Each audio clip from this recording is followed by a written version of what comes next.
Sir ఒకటి, ఆ రోజున కాంగ్రెస్ పార్టీ రంగా గారు చనిపోయిన తర్వాత లేదా హత్య గావించబడ్డ తర్వాత లబ్ధి పొందింది ఎవరు?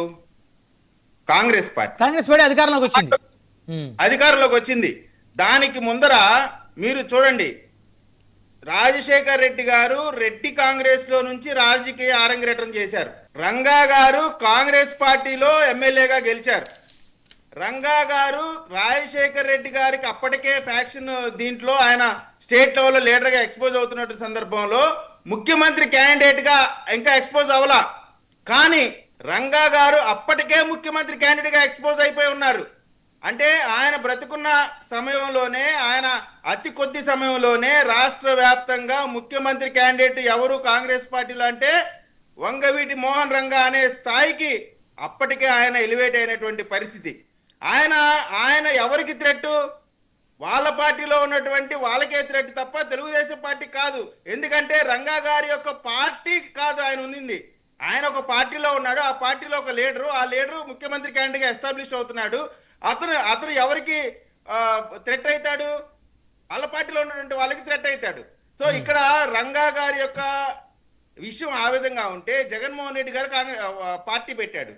జగన్మోహన్ రెడ్డి గారు పార్టీ పెట్టిన తర్వాత వచ్చినటువంటి మొదటి సవాలు బై ఎలక్షన్స్. ఆ బై ఎలక్షన్ లో రాధాబాబు జగన్మోహన్ రెడ్డి గారికి అండగా నిలబడ్డటువంటి పరిస్థితి. గుంటూరుకు సంబంధించిన ప్రతిపాడు నియోజకవర్గానికి సంబంధించిన సుచరిత గారికి సంబంధించిన ఎలక్షన్ లో ఆయన స్వయంగా అనేక ప్రాంతాల్లో ఎన్నికల ప్రచారం చేసినటువంటి పరిస్థితి.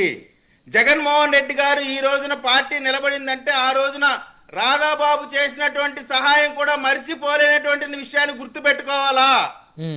ఆయన పార్టీ ఈ రోజున ఇంత స్ట్రాంగ్ అవడానికి ఆ రోజున ఆయన చేసినటువంటి సహాయాన్ని మర్చిపోవటమే కాకుండా ఆయన పార్టీలో ఆయన చేసినటువంటి అవమానాలకు సంబంధించిన అంశంలో ఇప్పుడున్నటువంటి మాజీ మంత్రులుగా ఉన్నటువంటి ఎవరన్నా సరే ఆ రోజున రాధాబాబుకు అండగా నిలబడ్డారా? రాధాబాబుని నేను చెప్తా ఉన్నానండి, ఏ రాజకీయ పార్టీ అయినా నాయకుడి కొడుకైనా లేదా ఎవరి కొడుకులైనా ఎవరైనా సరే ఎంట్రీకి మాత్రమే ఉపయోగపడిద్ది.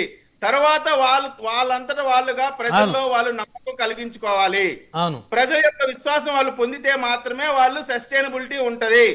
రంగా గారి యొక్క వారసుడుగా రాధాబాబు అనేక సంవత్సరాలుగా రంగా రాధా మిత్రమండలే కాకుండా రంగా గారి యొక్క అభిమానులందరినీ కూడా కంటికి రెప్పలా కాపాడుకుంటూ ఈ రోజు వరకు కూడా రంగా గారి లెగసీని నడిపించుకుంటూ వస్తూ ఉన్నారు.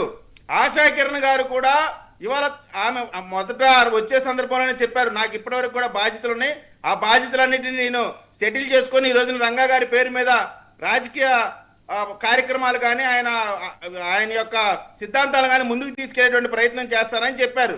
దాని వలన ఇక్కడ ఏదో ఒక రకంగా కాపులలో చీలిక రావటం ద్వారా వైఎస్ఆర్ కాంగ్రెస్ పార్టీ లబ్ధి పొందాలనేటువంటి ప్రయత్నం తప్ప వీళ్ళకి రంగా గారి మీద ప్రేమ లేదు, ఆశా గారి పైన గౌరవం లేదు, రాధాబాబు అంటే అసలు వాళ్ళకి ఆలోచన కూడా లేనటువంటి పరిస్థితి చెప్తా ఉన్నాను.